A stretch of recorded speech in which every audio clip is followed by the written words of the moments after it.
L'écho du soir avec Emmanuel Le Chypre. Bonsoir Emmanuel. Bonsoir. On va parler du taux d'absentéisme dans les entreprises. Il faut le savoir, il a franchi l'an dernier son plus bas niveau depuis 2007. Ça fait quand même 14 jours et demi d'absence par an et par salarié. Ça fait presque 3 semaines quand même, on le rappelle. Oui.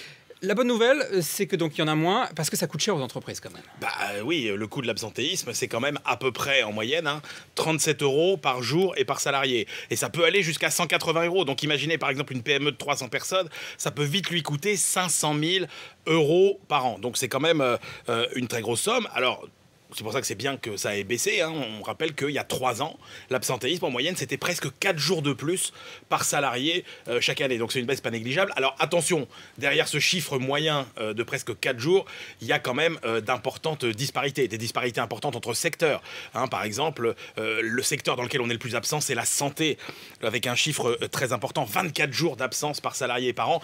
Dans les transports aussi, et par contre des secteurs où on l'est peu, comme le BTP. Des différences entre les entreprises. On est plus absent dans les PME que dans les grandes entreprises. Des différences aussi entre les régions. Pour la première fois, le Nord et Rhône-Alpes dépassent le Sud avec un bon élève qui est le Grand Ouest. Et puis des disparités aussi entre catégories de salariés. Les cadres sont nettement moins absents que les ouvriers. 18 jours en moyenne pour les ouvriers par an contre à peine 6 jours pour les cadres. Alors voilà pour le bilan, 14 jours et demi d'absence par an et par salarié. C'est en baisse. Comment on explique cette baisse? Alors la crise en grande partie, d'abord parce que c'est un peu cynique, mais il faut le dire, les salariés dont les entreprises se sont débarrassés, entre guillemets, c'était peut-être ceux qui leur donnaient le moins satisfaction. Donc peut-être que, oui, un petit peu. Et puis il y a aussi le fait qu'avec la crise, les salariés qui ont peur de perdre leur emploi, se tiennent un carreau. Donc les petites journées qu'on prend par-ci par-là, les petites journées de confort, on va dire, les salariés n'osent plus les prendre.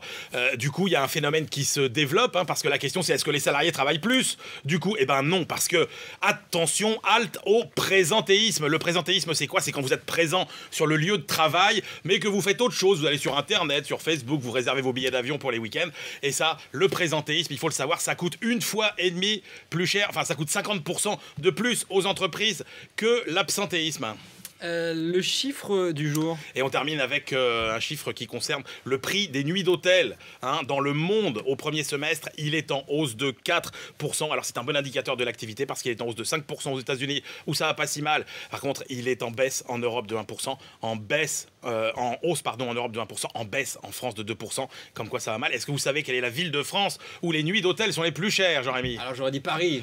C'est pas Paris, c'est pas Cannes, la Côte d'Azur non plus, c'est Deauville tout simplement. 135 € par nuit en moyenne. Merci Emmanuel Le Chypre pour tous ces détails.